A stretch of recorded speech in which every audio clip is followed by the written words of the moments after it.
Hello everyone, my name is Yash Kohar.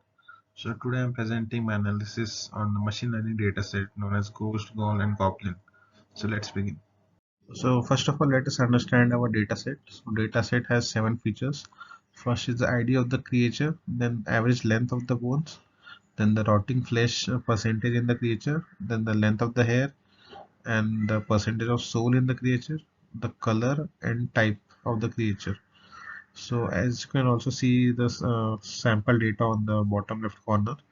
So the 4 continuous features, bone length, rotting flesh, hair length and hair soul are in the normalized form. So their values are between 0 and 1. And we have 2 categorical variables, color and type. Also we are given 2 datasets, training and test. So the training dataset has all the 7 features, while the test dataset, the last feature, that is type, is missing. So that we need to predict. So here we have created a profiling report for our training dataset. So we have listed some of the observations. So first is that all columns are normalized. So you can also see on the right diagram the 4 features, continuous features, they are quite well normalized. The curves are normal. Then we have no missing data in our dataset. There are no duplicate rows, and the number of variables are 7. Number of observation, that is the number of rows, are 371. Total size and the average size is also given. So as part of the data cleaning process, we have just removed the ID column because it will be not any use for us. And for the color feature, you can see the white creatures are more in our data set. And for the type feature, you can see the gold creatures are more in our data set. So now let's move on to the EDA part for our dataset. EDA stands for Exploratory Data Analysis. So here we ask some question and try to find the answer of them using the visualization techniques. So the first question is, how are the 3 types of creature distributed in the training data? So as you can see from the pie chart, the goals are having the higher percentage of our data set, followed by ghost, followed by goblin and then ghosts. So the next question is, among the creatures in our dataset, which skin color is the most common?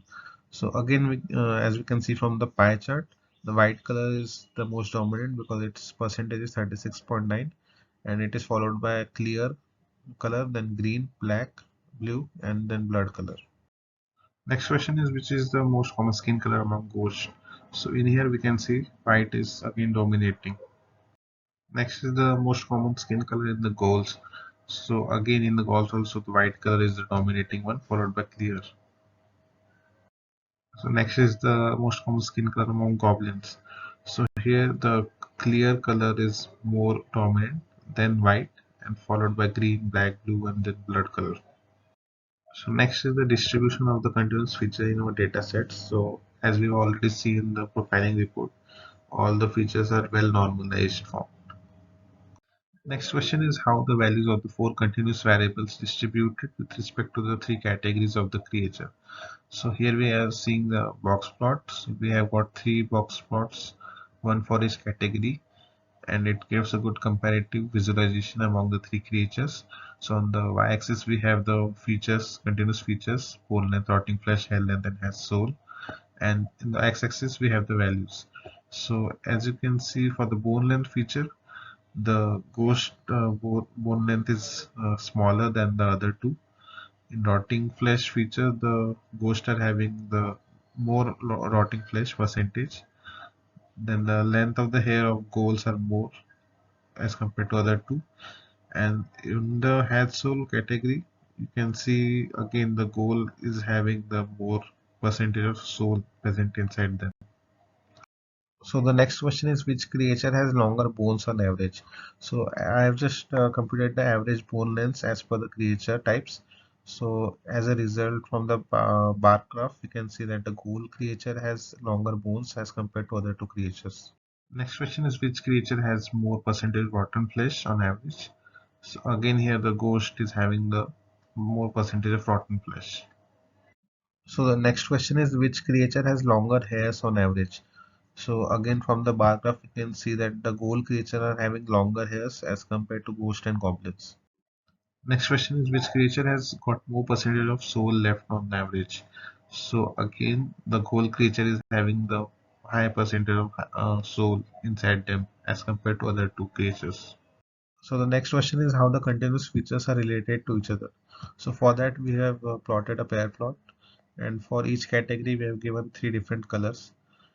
On the pair plot you can see that on the x as well as on the y-axis we have all the four features listed, and on the diagonals we are given the KD plots, and on the non-diagonal we have the scatter plots. So the scatter plots are plot between two features which show the relation between them. So as for example, for this plot we are showing relation between the rotting flesh feature and the bone length. So likewise for any two features we can find a relation between them. So next we are trying to determine the correlation between the features of our data set. So we are using a heat map for that, and as you can see on the x as well as on the y-axis we have all the four features, and on the right side we have a scale. It's ranging from +1 to -0.2. +1 is for the positive correlation and -0.2 is the highest value of negative correlation. And on the heat map, as you can see, for every pair of features we have a value given as well as the color is given. So more the color is towards blue, the more it is a positive correlation, and more it is towards the green color, so it's a negative relation. So for hair length and rotting flesh, the relation value is -0.22 and the color seems quite cream color. So hair length and rotting flesh are having negative correlation, and the hair sole and hair length is having a positive 0.47 value, and it is more towards the blue color. So we have a positive relation between hair length and the hair sole feature. So that's the end of the EDA part. Now we are starting to build our model. So first of all, we are building a base model. So as you can see, we had two data set, train and test. So on the train data set, we are actually splitting the train data into four sections. So X train, Y train, X test and Y test. So on the X and Y train, we are actually fitting our decision tree classifier, and using that model, we are actually predicting the Y value, and to that predict function, we are passing the X test value. So as a result, we are then comparing ypred and ytest, and here we got an accuracy score of 0.5913 for our base model. So now we are preparing our next models. So the original train data set which we had, now we are dividing into two parts, X train and Y train, and we have various types of classification algorithms. So we are fitting X train and Y train to that, and we are also using grid search CV to try various combinations of hyperparameters, and then using the accuracy score we are finding the best hyperparameter combinations, and for M1, M2 and M3, and then we are passing it to the voting classifier. So voting classifier predict function takes the X test, which is a part of test data, as a method variable, and then we are predicting the Y test. So the four classifiers which we used are the random forest, bagging, gradient boosting and support vector. And on the right side we can see the various accuracy scores of them. So as you can see, random forest gives 0.69, bagging gives 0.69, gradient gives 0.72, and support vector classifier gives 0.73. So after that we are passing the best combinations of hyperparameters from these classifiers and passing it to the hard voting classifier. So we have got a best score of 0.91. So now let's move on to the conclusion part of our analysis. So among all the classifiers we used, so SVC, that is support vector classifier, gave the best accuracy score of 0.730, and this score was further improved by using the hard voting classifier to 0.911, and it utilized the best hyperparameters of the above algorithms discussed.